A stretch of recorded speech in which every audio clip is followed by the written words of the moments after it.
Léa est une jeune femme plutôt extravertie. Orpheline, elle a gardé de son père un amour pour les livres et tient du frère de celui-ci le béguin pour la musique rock et les embrouilles. Héroïne unique en son genre, moderne et multiple, à mi-chemin entre Jessica Jones, Lara Croft et une rédactrice de rock and folk dopée à l'archéologie clandestine. Léa va être embarquée dans des recherches historiques mouvementées, aussi dangereuses que saugrenues, et c'est à son sens de l'humour que souvent elle devra son salut. L'univers qu'elle côtoie est empreint de mystère et de cupidité, mais aussi parsemé d'amour romantique et de féerie.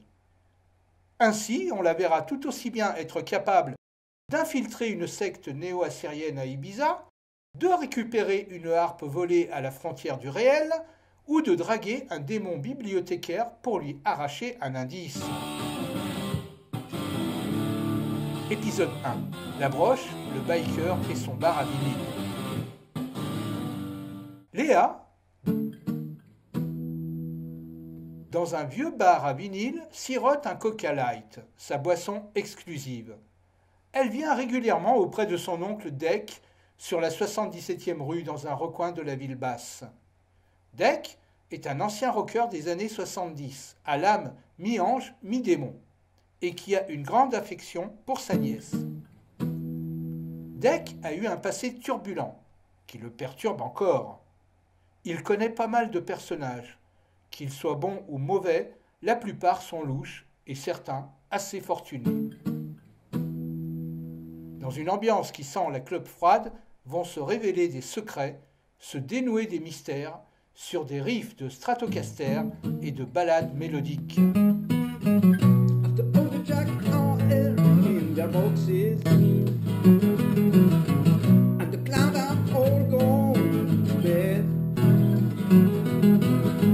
You can hear happiness tangerine on down the street.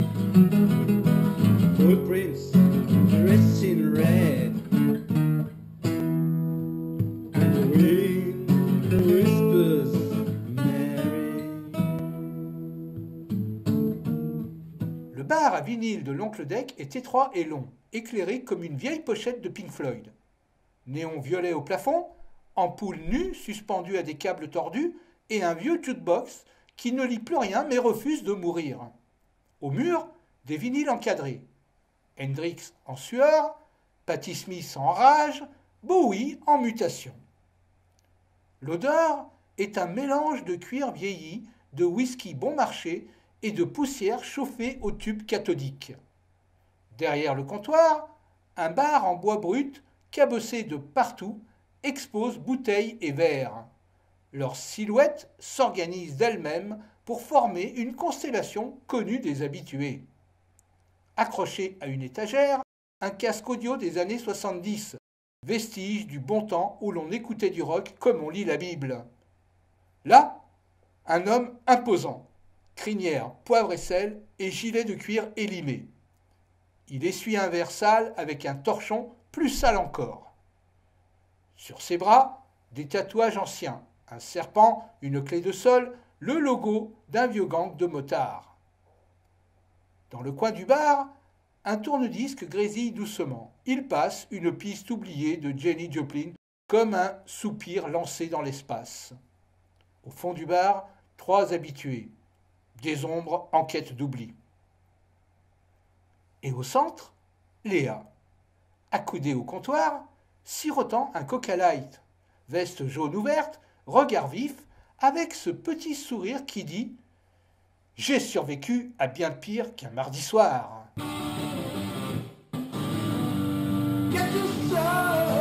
Nous sommes en début de soirée. Un échange complice rythmé de piques affectueuses, d'histoires familiales et d'un zeste de mélancolie se développe entre les deux parents. L'oncle, tout en essuyant un verre, « Alors ma grande, toujours aussi fauché que stylé ? Tu vis encore sur les fonds de poche ou il y a du neuf côté taf ?» Léa, sourire en coin. « Tu vas être fier, tonton. J'ai signé pour bosser dans une bibliothèque de quartier. Archiviste. Classer les poussières du passé, tu vois le tableau ?» L'oncle, ironique mais attendri. Toi, planqué dans les bouquins, t'aurais mieux fait de monter un groupe de rock alternatif. Léa, qui te dit que j'ai pas les deux en route? Et puis, faut bien payer le loyer. La gloire attendra la paye du 15. L'oncle hausse un sourcil. Bon, tu mérites mieux que ce monde de photocopie et de silence forcé, mais j'imagine que t'as pas choisi ce vieux temple pour rien. Léa prend un air réfléchi. Il a un parfum de mystère. T'as jamais eu envie de savoir ce que planquent les gens dans leurs archives? Et puis, si je me rappelle bien, c'est calme. Trop calme peut-être. Un disque se met à grésiller, comme pour s'immiscer dans la discussion. Léa reprend d'un ton plus grave. Dis, tonton, t'étais pas là cette année au cimetière. Papa et maman auraient aimé te voir, et moi aussi. L'oncle se fige un instant. Ouais, je sais. Il fait pause, évite le regard de sa nièce et reprend. J'ai pas eu le courage. Trop de souvenirs, trop de fantômes. Léa, tu crois qu'on est tout seul à porter ça? Tu sais, malgré ton perfecto troué et tes sourires bourrus, t'es ma seule famille. L'oncle, attendri, regarde sa nièce. Et toi, tu es tout ce qu'il me reste. C'est pour ça que je veille, même si j'ai été en retard sur pas mal de trucs. Tu sais que j'ai pas toujours été un ange, Léa. Ton père, il avait raison de se méfier de mes copains. Léa boit une gorgée. Je me doute. Il y a des gens qui poussent la porte ici que même Netflix refuserait en casting. L'oncle s'esclaffe, puis redevient sérieux. J'ai peut-être pas été un modèle, mais je te jure que j'ai toujours voulu t'épargner le pire. Léa sur un ton ironique assumé. Trop tard, tonton. Je bosse dans une bibliothèque et je fréquente ton bar. Le pire, eh bien tu sais, je l'ai déjà commandé en double. Ils échangent un regard complice. C'est à ce moment qu'un type crasseux, au look improbable, va faire irruption dans le bar.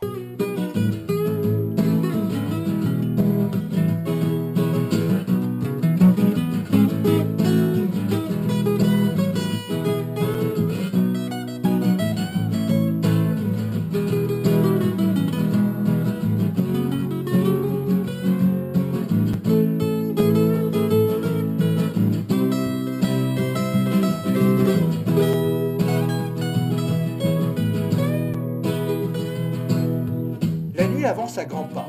Le bar est presque vide. La platine tourne encore, distillant une vieille piste de blues crade et mélancolique. Deck essuie les lèvres par habitude. Léa lève les yeux vers la télé muette où passent des images de caméras de surveillance. La clochette de la porte teinte faiblement. Une silhouette entre, bancale, hagarde. C'est Huggy, la gueule froissée, le jeans taché de sang séché, l'œil gonflé couleur prune, les mains tremblantes. Deck, levant un sourcil, sans surprise devant cette vision qui lui est familière. Tiens, voilà l'ambassadeur des mauvaises idées. Huggy, tu t'es encore mis à dos quelqu'un qui savait viser? Huggy, la voix pâteuse, balbutie. C'est pas ma faute, Deck. J'ai rien dit de vraiment grave. J'ai juste laissé échapper deux ou trois détails sur un bijou. Un tout petit braquage, sans importance. Léa lâche sèchement, sans même le regarder. Sans importance, tu dis? Pourtant, t'as pas l'air d'avoir été rossé pour rien. Huggy s'effondre sur un tabouret. C'est Tony! Tony le truand! Ce salopard m'a fait cueillir par ses brutes. Il croit que j'ai vendu la mèche sur le plan de la bijouterie, la Jewel Store. Deck d'un ton neutre, tout en lui versant un verre. Et t'as vendu la mèche? Huggy répond en chuchotant. Disons que j'ai parlé un peu fort, un soir, à la mauvaise oreille. Léa sur un ton ironique. T'as parlé à voix haute dans un rade plein de flics à moitié sourds? J'y crois pas. T'es un danger public. Huggy regarde autour, s'assure que le bar est vide. Il sort quelque chose de sa poche. C'est pour ça que je viens te voir, Deck. Tiens, garde ça, juste un temps. Il pose un petit écrin en velours beige sur la table. Dec l'ouvre. À l'intérieur, une broche ancienne en or, sertie de diamants pâles, raffinés, étranges. L'objet semble avoir traversé des siècles. Léa se redresse, intriguée. Elle penche la tête, examine la broche, un pli au coin des lèvres. C'est pas un bijou de braquage ordinaire, cette chose-là, elle a une histoire. Dec s'adresse à Huggy. T'es au courant que ce genre de souvenir attire plus que la convoitise et que ça brûle plus vite qu'un vieux whisky? Huggy continue sa supplique.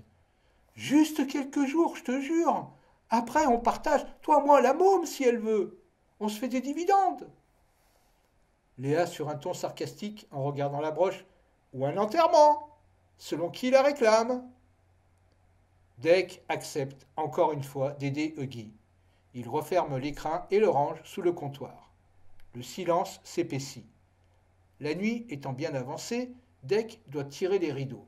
Il invite ses clients à partir se coucher. Huggy disparaît comme une ombre dans la nuit. Léa sort ensuite, l'esprit soudain plus alerte que fatigué.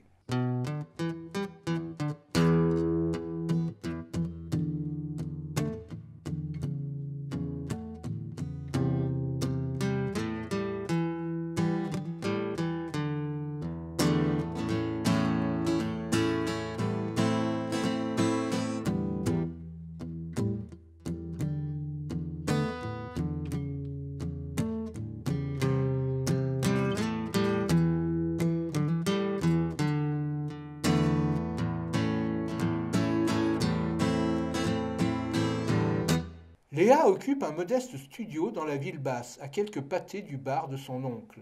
Ce soir-là, elle n'a pas le courage d'ouvrir son canapé-lit. Aussi se laisse-t-elle surprendre par le sommeil de l'innocent.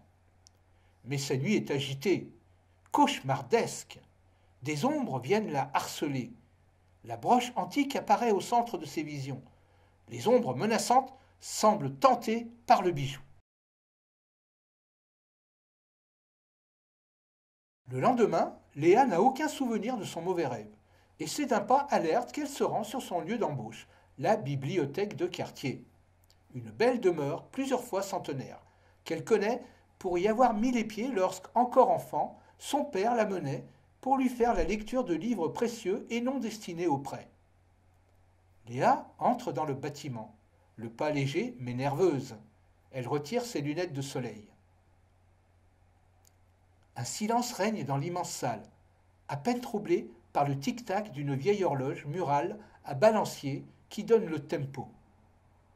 Une lumière dorée perce à travers les vitraux opaques. Léa ressent un léger essoufflement devant les souvenirs qui remontent à la surface. Voilà longtemps qu'elle n'a pas mis les pieds en ce lieu. La poussière dense, suspendue dans les raies dorées du soleil. Les vitraux sont ternis. L'odeur du vieux papier et de la cire chaude amplifie les souvenirs. Léa retrouve ici son âme d'enfant. Elle ne remarque même pas la silhouette qui se dresse derrière un pupitre en bois foncé. C'est Madame Vignal, tailleur gris, parfaitement repassé, chignon tiré au cordeau. Un port de tête d'institutrice de République, mais les yeux un peu fatigués. Elle observe la jeune femme un moment, puis se décide à interrompre ses rêveries. Elle interpelle Léa sur un ton neutre, sec, mais pas cruel. Mademoiselle Frodite, 10 minutes de retard, et une tenue qui aurait fait grincer les dents de monsieur Montenay. Paix à son âme. C'est une tenue de scène ou de bibliothèque? Léa sourit poliment et répond d'un timbre doux. Disons l'uniforme de quelqu'un qui compte bien faire le job, et qui sait que la ponctualité ne fait pas tout. Madame Vignal hoche la tête lentement. Une jeunesse vive, donc. On en a vu d'autres. Et votre motivation? Il en faut pour supporter ce silence jour après jour. Léa, le regard sincère, pose d'une voix plus basse. C'est mon père qui m'a appris à lire, très tôt. Il était historien. Il m'a appris à lire dans les marges autant que dans les lignes. Et c'est dans les livres que j'ai compris comment le monde ment. Il me disait que l'histoire est un labyrinthe et qu'il fallait apprendre à aimer s'y perdre. C'est pour ça que je veux être ici. Léa accuse une pause. Elle a une émotion à contenir. Il est mort quand j'étais jeune, mais ce lieu, c'est un peu comme s'il y était encore.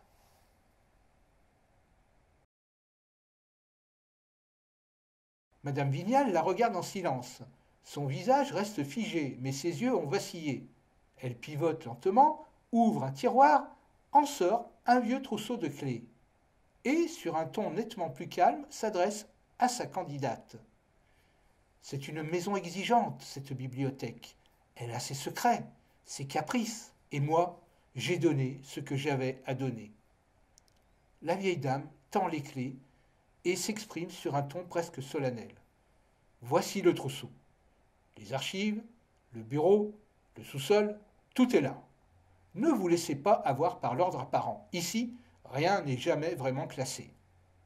Léa reçoit les clés avec respect. Merci, madame, je ferai de mon mieux. Madame Vignal accuse un demi-sourire, rare pour elle, mais franc. Je passerai de temps à autre pour voir si le fantôme de mon bureau vous tolère, et si vous ne transformez pas la salle de lecture en studio d'enregistrement. Léa, le sourire malicieux, mais exprimant son bonheur d'avoir gagné la confiance de la vieille dame, répond avec humour. C'est promis, je ne brancherai l'ampli qu'après les heures d'ouverture. Fort bien, conclut la dame. Voici venue l'heure de votre première tâche. Laquelle, s'il vous plaît? Celle de fermer la bibliothèque. Il est midi, l'heure du déjeuner. Vous reviendrez à 14 heures pour la réouverture. Une fois à l'extérieur, Léa se rend chez son oncle Deck pour lui annoncer la bonne nouvelle de son embauche. Mais voilà qu'arrivée à vue du bar à vinyle, une vision d'horreur la saisit. Le bar est en flammes. Son oncle est prisonnier à l'intérieur. Les pompiers sont déjà à pied d'œuvre pour porter secours.